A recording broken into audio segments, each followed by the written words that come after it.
Now remember I said I always flip this over because it's easier for me to cut it on the back side. Well, look what they're doing here. It looks like they've got the plastic facing up as they're cutting. And you could do it that way too if you want. Because this is only 2 inches thick. See, as you push down, you don't have much. If you had 3.5 inch thick insulation that you're cutting in a wall, or R19 insulation 5.5 inches thick, you wouldn't want to cut from the paper side.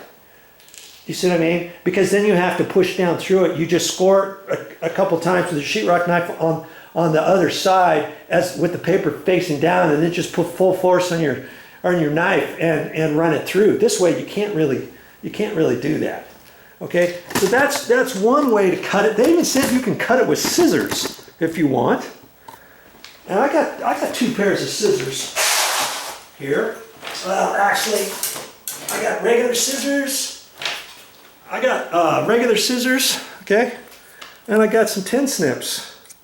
Let's just see if you didn't have a sheetrock knife. And I know this piece is all kind of ratty, kind of folded over on that side, and I know I'm going to be 18 and some odd, okay, from this edge. And so I got a little bit I can play with right over here. Let's just put a pencil mark so I don't overdo it. I'm going to put one at 19, just to be on the safe side. Can this be cut with scissors? Look at that. I guess you could. Look, I'm cutting through the whole thing.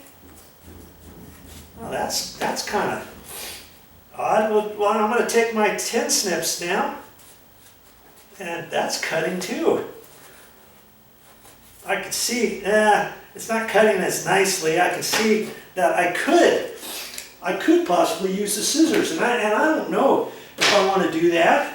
Well, and I may just, I don't know just yet, because when I flip it over to cut, I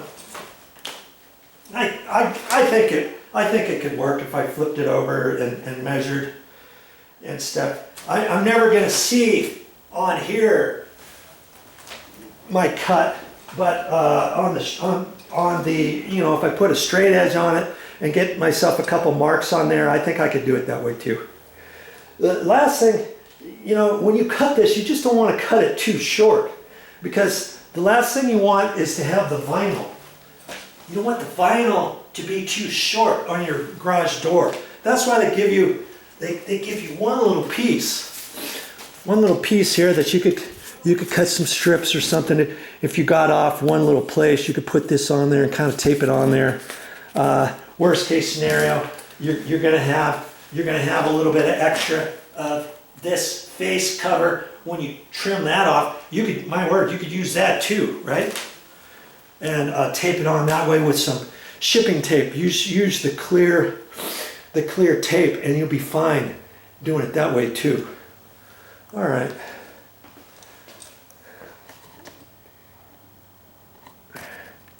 Well, I'm gonna get set up with my plywood and stuff and get ready to start cutting this insulation. Okay, I'm getting ready to cut this. Am I ready to cut? No. This drywall blade is really super dull. The last thing you want to do is start cutting with a dull drywall knife. So I've got to replace this. I can flip it around. Hopefully I've got a sharp end on this side, or I've got some extra ones in here. You want a sharp knife, okay? Don't forget. Can you believe it? I don't believe what I just saw. Look at that. I broke that. That fits in there, and that adjusts. That's so you can slide that in and out. I was having a hard time getting it out of there, and I hadn't replaced the blade for a while, and I think the tray bent a little bit, and I tried to bend it back with a pair of pliers, and I thought, you know, I hope I don't bend it too much, and I don't want to break it. I don't think I'll break it, and right after that, I broke it. This thing is probably, this has been with me probably for, I don't know, 35 years. They don't wear out if you take care of them. But I've got it so I can still cut with it. I got to be careful with it, because now when I put it in in my bag, I got to remember that it's always going to be open. And you know, after this, I'll have to go to the store and break down and get another one. I think I might actually have another one of these upstairs, but I'll have to be careful with that. Now, and incidentally, they do sell these at the store where this blade always sticks out. Lots of drywallers like to use that because they don't like to slide it back and forth, because then after a while, when they're cutting drywall, this might slide in a little bit or whatever, and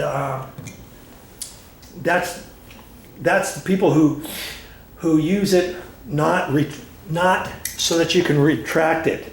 Okay, but for the every average Joe, get the retractable ones. You'll be glad you did, because every time I use this, when I get done cutting with it, I retract it.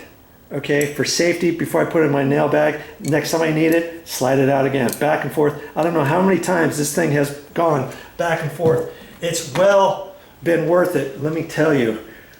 Now I've got to get another one.